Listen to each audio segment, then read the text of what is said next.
this is a silk-on-silk embroidery that was worked at the Falwell School in Philadelphia. It was founded by Samuel and Elizabeth Falwell and then continued on by Samuel's son after he passed away. And the basic premise was, the creation of this was, Samuel would draw a pattern on a piece of fabric. The girls would then work the stitching and the embroidery under the instruction of Elizabeth, and then Samuel would go back after the fact and he would paint in the details on the background fabric. And these were quite popular. He also taught drawing to the little girls, and he also actually did miniature portraits, and he was quite a prolific guy, quite a busy fellow. And these are all three examples of works done at the Falwell School. And girlhood education, and especially embroidery education along with the education, became extremely important after the Revolution.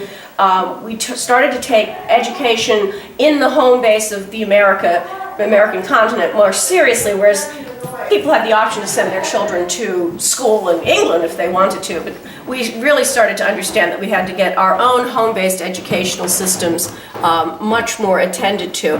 Now, this is an example of a school which was actually started quite early, the middle part of the 18th century, in Lidditz, Pennsylvania. It's known as the Lindenhall School, and this school started their embroidery program in the 1790s, but the school was actually founded much earlier than that. But the embroidery trend, as it were, or fashion, really came to fore in the late 1790s and the early 1800s.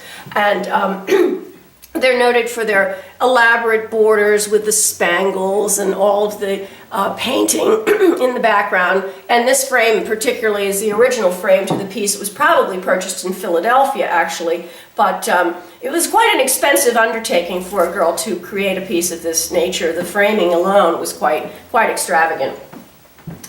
And then this corner has a lot to do with the Quaker tradition in this part of the country, especially Westtown School. Westtown School was established in the late 18th century, and the basis for the school's needlework curriculum was brought directly to this country from the Ackworth School. A group of overseers went to visit the Ackworth School, and they obtained a curriculum for the entire school, in addition to a needlework composition curriculum.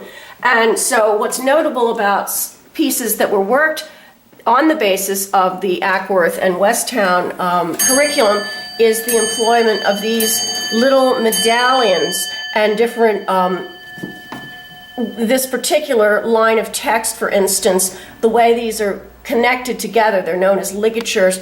That's sort of a phonetic device. And then the use of the Roman alphabet had not occurred on sampler work in this part of the country or anywhere in the country until the introduction of the curriculum from Ackworth.